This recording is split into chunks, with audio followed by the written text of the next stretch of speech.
Buenas tardes. Bueno, el comentario de esta semana pues tiene bastantes noticias relevantes desde el lado internacional y local. Hoy día estamos enfrentando pues un entorno de volatilidad en los mercados internacionales que se han venido reflejando también en los activos locales.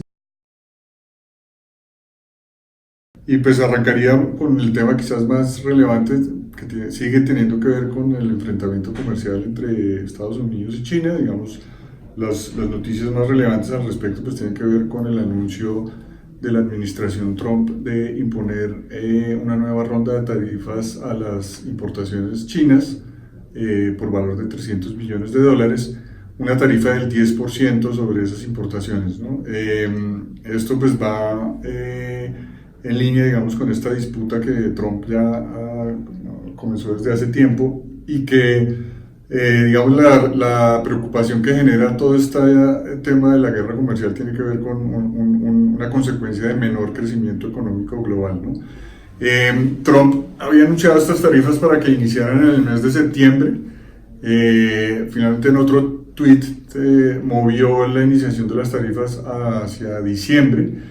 Y esto pues puede tener mucho que ver con la idea de que este bloque de importaciones, que son productos ya más de consumo directo de los hogares americanos, como computadores, celulares, laptops, temas, digamos, de aparatos tecnológicos que vienen de China, pues ya tendrían un impacto importante sobre la inflación en Estados Unidos, ¿no? Ya no son bienes intermedios como los de la primera ronda de tarifas, sino ya tendrían un impacto más directo sobre el consumidor americano, que ya ahí empieza a generar otro tipo de consecuencias, digamos, en el votante americano que, pues recordemos, Trump va a enfrentar las elecciones para su segundo mandato. Entonces, como consecuencia de este anuncio de nuevas tarifas, pues China anunció también que iba a, o anunció, digamos, una devaluación de su moneda, del yuan, de cerca del 2,5%, que para el yuan es un movimiento bien relevante,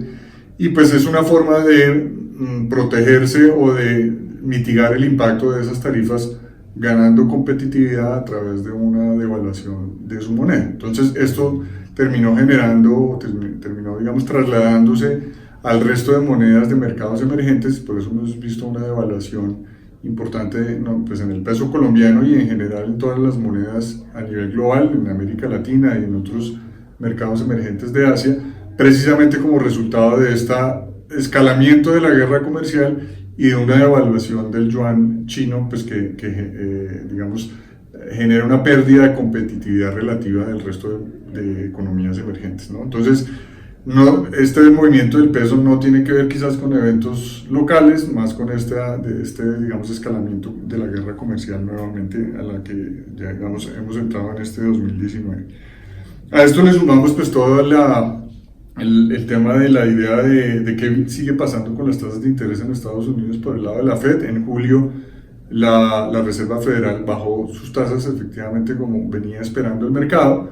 Ayer justamente conocimos las minutas y, digamos, un poco en nuestra opinión termina siendo un poco confuso finalmente cuál es la razón real por la cual la Fed está bajando las tasas de interés en Estados Unidos, teniendo en cuenta que la economía americana, sus principales indicadores, pues aún no están demostrando que haya, digamos, con certeza una finalización del ciclo de crecimiento. Es decir, el desempleo sigue estando en los niveles más bajos de la historia, el consumo sigue bastante fuerte en Estados Unidos, que recordemos pues pesa más del 70% de su PIB, y digamos que a pesar de que hay algunas señales mixtas en el tema, por ejemplo, manufacturero, hay alguna señal de que Estados Unidos puede estar desacelerándose, la economía americana aún parece lucir fuerte, sobre todo en relación a otras economías desarrolladas, pero pues la Fed está en este momento un poco, pareciera, llamémoslo, si se permite la palabra, acorralada por lo que está esperando el mercado, ¿no? El mercado sigue aún manteniendo la expectativa de que las tasas de interés de la Fed van a caer este año por lo menos 2 veces más, o sea, 2 reducciones adicionales de 25 puntos básicos. y un poco la sensación que queda, en nuestra opinión, es que pues este escenario no es del todo tan claro en la discusión al interior de la Fed, ¿no? Entonces, vamos a esperar a la reunión de septiembre de la Reserva Federal. Va a ser muy importante para entender cuál es el siguiente paso en la política monetaria en Estados Unidos.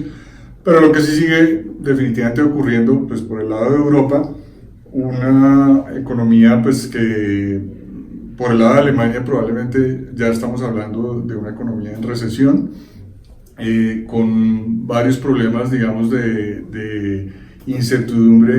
En el caso de Italia, pues un entorno político muy complicado. En el caso de el Reino Unido, pues sigue manteniéndose la discusión del Brexit, donde Europa está tomando de pronto una posición más dura en esta negociación con el Reino Unido. Entonces, esto nos lleva a un escenario en donde lo que se espera nuevamente es que el Banco Central Europeo, quizás en septiembre, baje aún más las tasas de interés en Europa, que ya están negativas, y que probablemente a finales de año inicie un nuevo plan de estímulos a su economía mediante la inyección de liquidez o un QE, nuevamente comprando bonos en el mercado secundario mediante la inyección de liquidez.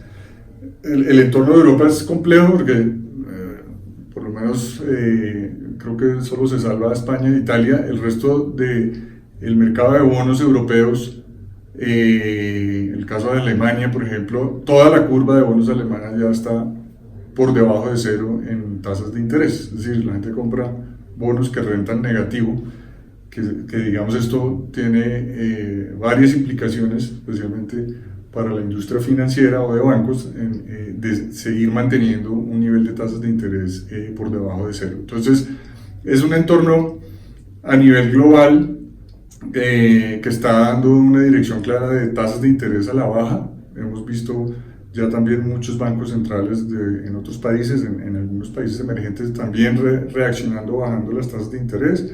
El caso de Chile, que ya bajaron tasas, el caso mexicano, el caso de algunas economías de Asia emergente, donde, digamos, pareciera ser que la dirección está apuntando un poco a que esa desaceleración global pues lleva definitivamente a menores tasas de interés en el resto del mundo.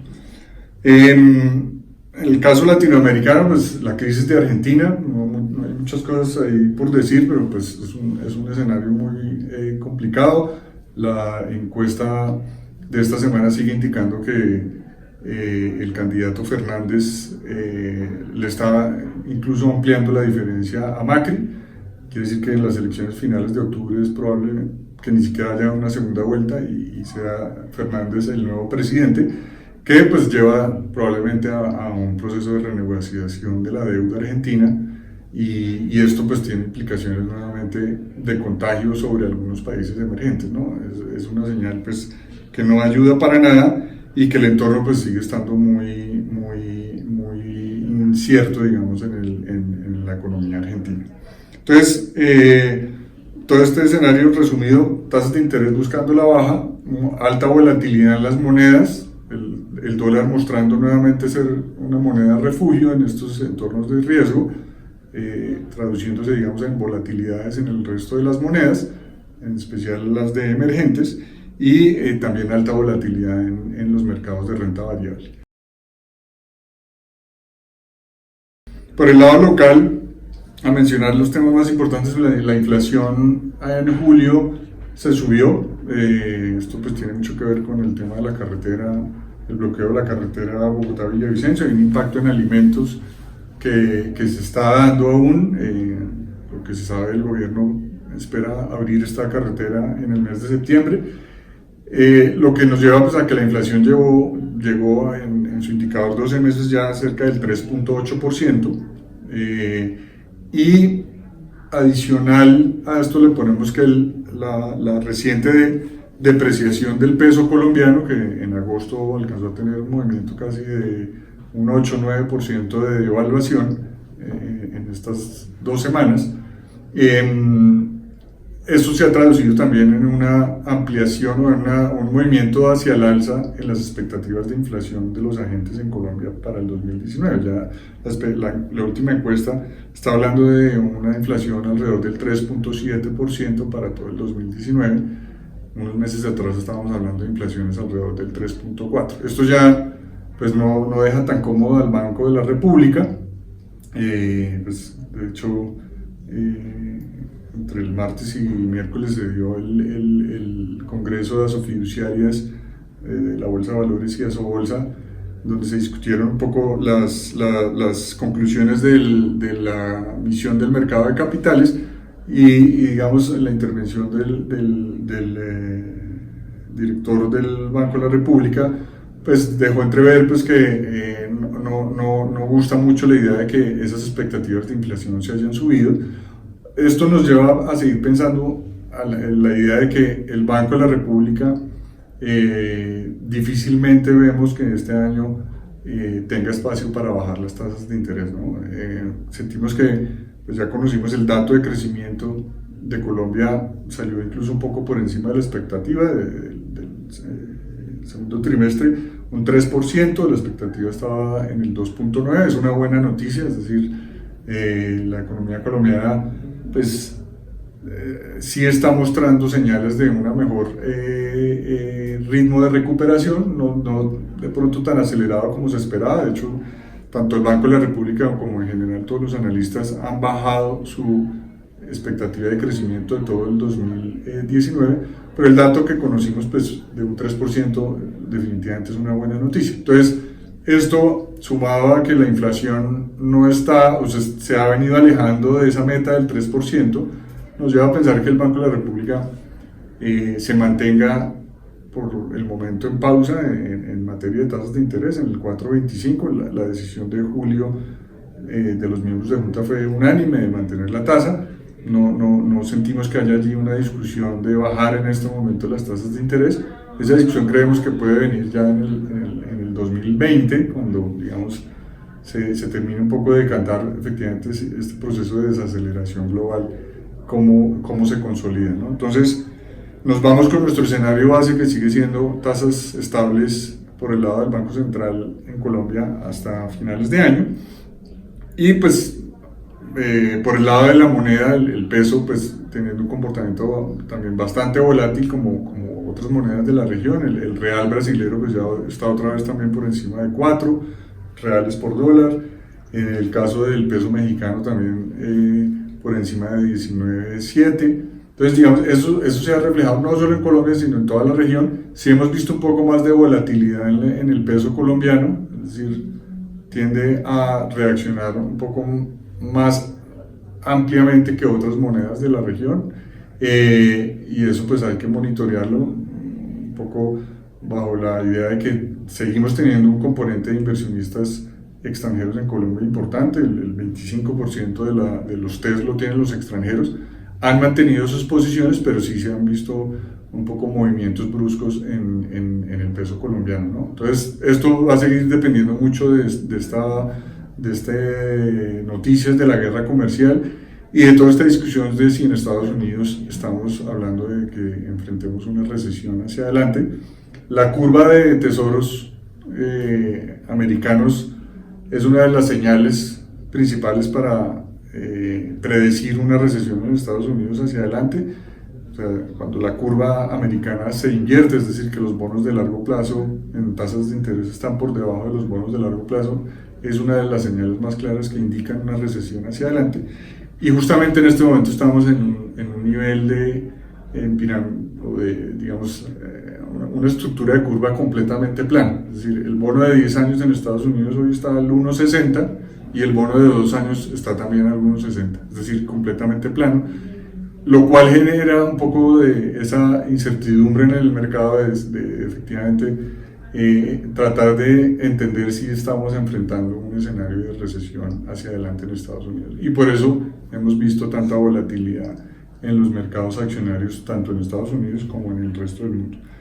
Las noticias buenas pues es que todo esto se ha reflejado en una apreciación de los activos colombianos, de los bonos. Los TES prácticamente durante el año, si hablamos del bono de 10 años, el TES del 2030, ha caído más de 100 puntos básicos este año, es decir, una valorización importante, ya está por debajo del 6%.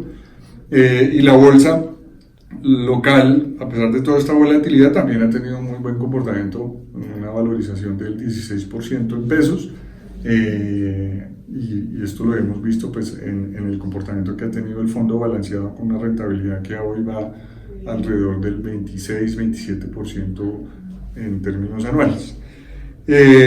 Y pues el peso es el que, digamos, está hoy por encima del nivel de apertura del año, o sea, una devaluación que hemos tenido, pues con estos elementos que hemos venido comentando. Entonces, en general, yo diría, si hay un escenario, digamos, de muchos eventos internacionales que generan volatilidad, sin embargo, los activos locales se han venido comportando muy bien, esto lo hemos visto en las rentabilidades de los fondos, y digamos como conclusión, seguimos esperando mucha estabilidad en el escenario de tasas de interés locales, un poco asociado a la política monetaria estable, como lo mencionaba, y que debe dar, digamos, un entorno de estabilidad en las rentabilidades de los fondos de inversión por el lado de la renta fija.